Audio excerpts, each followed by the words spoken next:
Hello my friend. आज हम आपको इस वीडियो में भागीदार के विवक्षित प्राधिकार क्या है और उन पर किस प्रकार से प्रतिबंध लगाए जा सकते हैं इसकी चर्चा करेंगे। इम्प्लाइड अथॉरिटी, इसका प्रोविजन सेक्शन 19 में उपबंधित है। इसको हम तीन प्रकार से देख सकते हैं कि विवक्षित प्राधिकार है क्या, उसकी परिभाषा क्या है, उसकी आवश्यक शर्तें क्या हैं,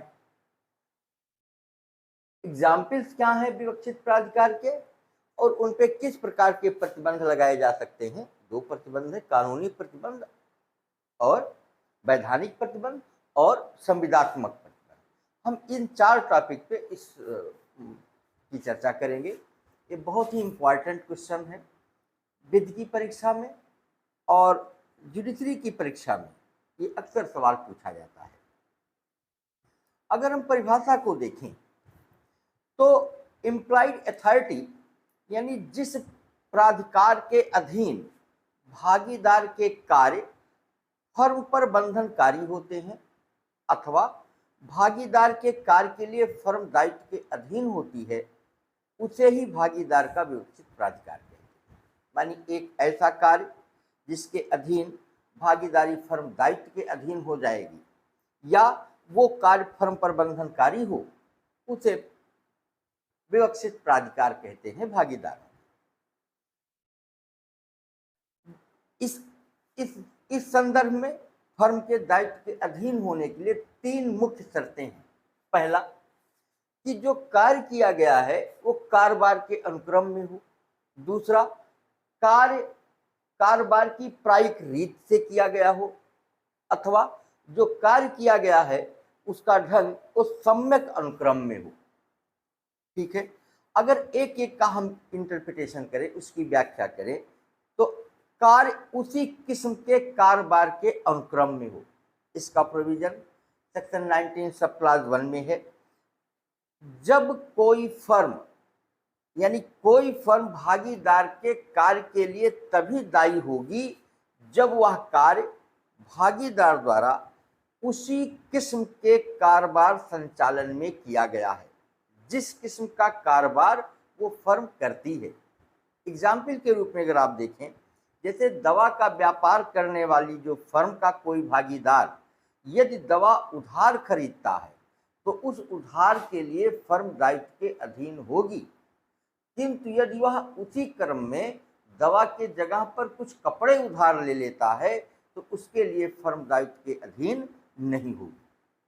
दूसरा एग्जाम्पल, वो कार्य प्रायिक रीति से किया गया हो, यानी भागीदार का कार्य फर्म पर तभी बंधनकारी होगा जब भागीदार ने वह कार्य कारोबार की प्रायिक रीति से किया हो।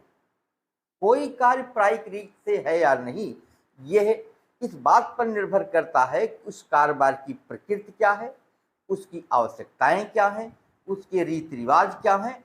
इन बातों पे विचार करके इस मामले को निर्णित किया जाता है। जैसे एग्जाम्पल के रूप में एक केस के माध्यम से हम समझते हैं। एक केस था कोर्ट वर्सेस बर्लिन। ये 1887 का केस है।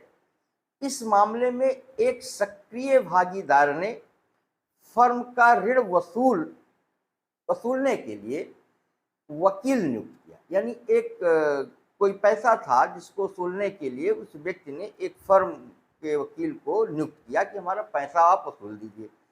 भागीदार का कार्य कारोबार की प्रायिक रीति में माना गया तथा सभी भागीदार वकील की फीस तथा बाद का खर्च देने के लिए बाध्यकारी थे। दूसरे दृष्टिकोण से सरल शब्दों में समझें तो इसका मतलब था, जैसे एक कोई बकाया था, फर्म का बकाया था, तो फर्म के किसी एक भागीदार ने एक किसी वकील को नियुक्त किया कि साहब मेरा पैसा वसूल कर दीजिए और इसके लिए हम आपको मेहनताना देंगे। बाद में फर्म ने थोड़ा सा इनकारी किया होगा कि शायद हमें नहीं देना चाहिए, ये भागीदार ने ऐसे कैसे निर्णय ले लिया। तो बाद में जब सूट फाइल हुआ तो न्यायालय ने कहा कि उस भागीदार ने फर्म के प्रायिक रीति से काम किया है, वो उस प्राधिकार के अधीन काम किया है, ऐसा वो कर सकता है, इसलिए उस वकील की फीस और बाद का खर्च के लिए फर्म के जितने भी भागीदार हैं वह सब दायित्व के अधीन हैं। कार्य करने का ढंग, तीसरा क्या, कार्य करने का ढंग सम्यक अनुक्रम में हो। इसको आप समझने के लिए कह सकते हैं कि भागीदार के कार्य के लिए फर्म तभी दायी होगी जब भागीदार द्वारा किया गया कार्य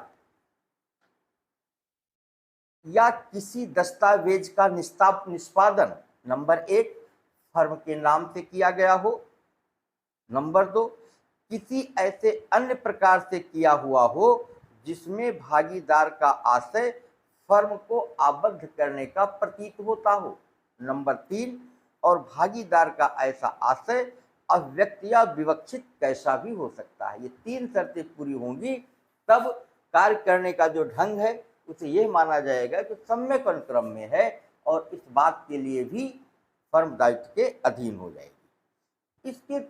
इस बात को यानी इम्प्लाइड अथॉरिटी को समझने के लिए हम और भी उदाहरण का जिक्र कर सकते हैं और उसको केस लॉ के माध्यम से प्रूव भी कर सकते हैं, सिद्ध भी कर सकते हैं। जैसे सामान किराए पर लेना, अगर कोई भागीदारी फर्म है उसके किसी एक भागीदार ने सामान किराए पर ले लिया तो क्या होगा, तो सामान किराए पर लेना।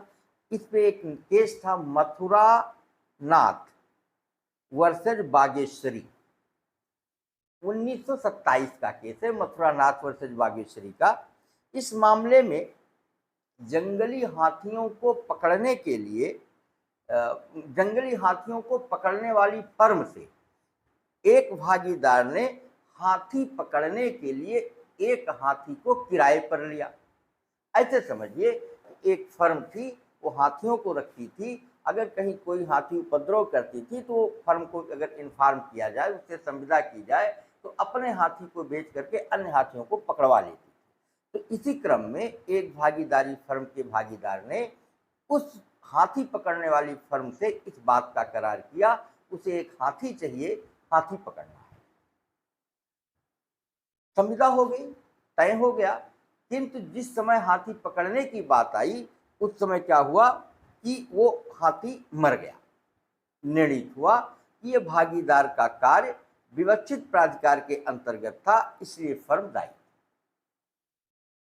दूसरी स्थिति क्या है, जैसे सामान उधार लेना, ठीक ना, सामान उधार लेना या उधार खरीदना। अगर भागीदार के किसी भागीदारी फर्म के किसी एक भागीदार ने सामान उधार ले लिया तो उस स्थिति में क्या होगा, एक केस था बॉन्ड वर्सेज गिब्सन, ये 1808 का केस है। इस मामले में घुड़सवार का कारोबार करने वाली फर्म के एक भागीदार ने, घुड़सवार का काम करने वाली फर्म के एक भागीदार ने लगाम में, जो घोड़ों को लगाम लगाई जाती है, लगाम में उपयोग होने वाले मुंहबंद फर्म की ओर से उधार खरीदा। यानी घोड़े को जो लगाम लगाई जाती है उसको कहीं से उधार खरीद लिया था उस भागीदार ने, ठीक ना, और उसने उसे फर्म के कारोबार में ना लगाकर उसे गिरवी रख दिया था। ये फैक्ट था।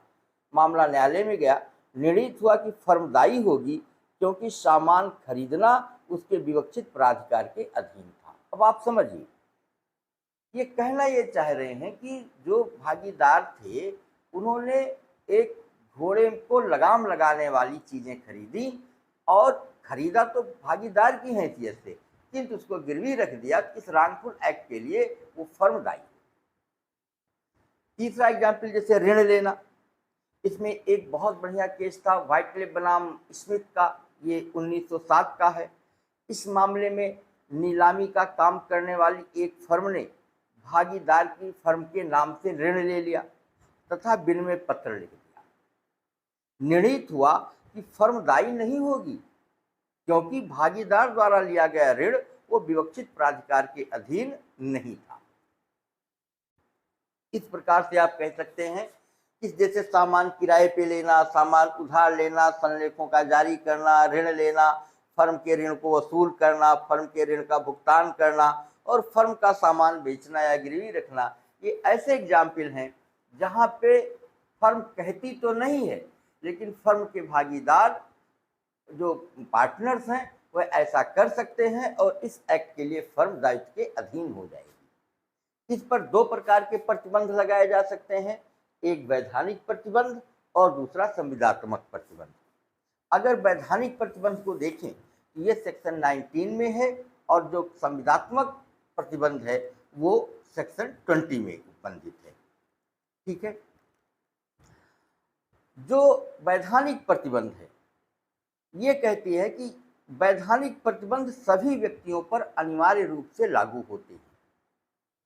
कोई व्यक्ति यह नहीं कह सकता कि उन्हें इन प्रतिबंधों की जानकारी नहीं थी। यदि कोई व्यापारिक प्रथा या रूढ़ नहीं है तो भागीदार के निम्नलिखित प्राधिकार उसके अधिकार क्षेत्र से बाहर माने जाते हैं। वह निम्नलिखित प्राधिकार क्या हैं? जैसे नंबर 1, फर्म के कारोबार से संबंधित विवाद को मध्यस्थम के लिए भेजना।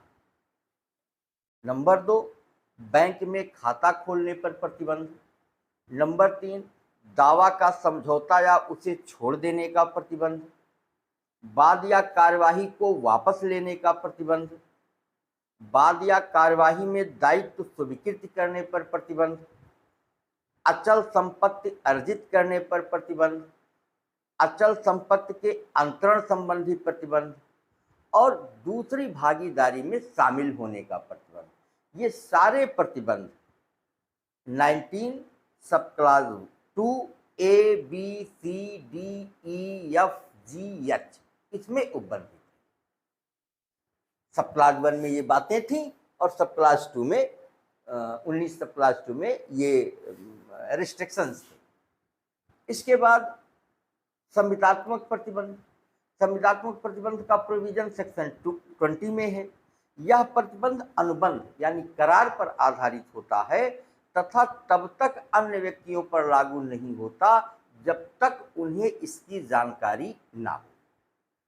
दूसरे शब्दों में आप कह सकते हैं कि कोई व्यक्ति संविदात्मक प्रतिबंध से तभी बाध्य होगा जब 2 शर्तें पूरी हों। पहला, नंबर 1, भागीदार से संविदा करने वाले व्यक्ति को प्रतिबंध का ज्ञान रहा हो। नंबर 2, और जिस भागीदार ने उससे संविदा की है उसके बारे में भागीदार होने का ज्ञान व विश्वास हो। ये 2 बातें होंगी तभी ये कॉन्ट्रेक्चुअल रिस्ट्रिक्शंस अप्लाई होंगे। अगर आप वैधानिक प्रतिबंध और संविदात्मक प्रतिबंध में अंतर देखें तो मूलभूत 2 अंतर निकल के आते हैं। पहला, वैधानिक प्रतिबंध सभी पर लागू होते हैं चाहे उन्हें प्रतिबंधों के बारे में ज्ञान हो या ना हो, जबकि संविदात्मक प्रतिबंध केवल उन्हीं व्यक्तियों पर लागू होते हैं जिन्हें ऐसे प्रतिबंध का ज्ञान होता है। दूसरा बेसिक डिफरेंस क्या है? वैधानिक प्रतिबंध घटाए बढ़ाए नहीं जा सकते जबकि संविदात्मक प्रतिबंध घटाए या बढ़ाए जा सकते हैं। इस प्रकार से जो हमारा एक मूल प्रश्न था कि भागीदारी अधिनियम के अंतर्गत जो भागीदार हैं उनकी इम्प्लाइड अथॉरिटी विवक्षित प्राधिकार क्या हैं और उनके इन अधिकारों पर किस प्रकार का प्रतिबंध लगाया जा सकता है, जिसका प्रोविजन 19 और 20 में है, जिसको भी आपने देखा इसकी परिभाषा के रूप में, इनकी आवश्यक शर्तों के रूप में, इसके एग्जाम्पल्स के रूप में और इन पर रिस्ट्रिक्शंस क्या है। ये बहुत इंपॉर्टेंट क्वेश्चन है। ये विधि की परीक्षा और जुडिशरी के मेंस में ये अक्सर पूछा जाता है। इसको आप देखिएगा। ये वीडियो आपको कैसे लगा, ये कंसेप्ट आपको कैसे लगा, इस बारे में अपना कमेंट जरूर लिखिएगा। चैनल को सब्सक्राइब करिए। और भी बहुत सारी रिसेंट वीडियो जो आपकी विधि की परीक्षाओं के संदर्भ में उपयोगी होंगी वो जैसे ही अपलोड होगी आपको तुरंत मिलती रहेगी। Thank you.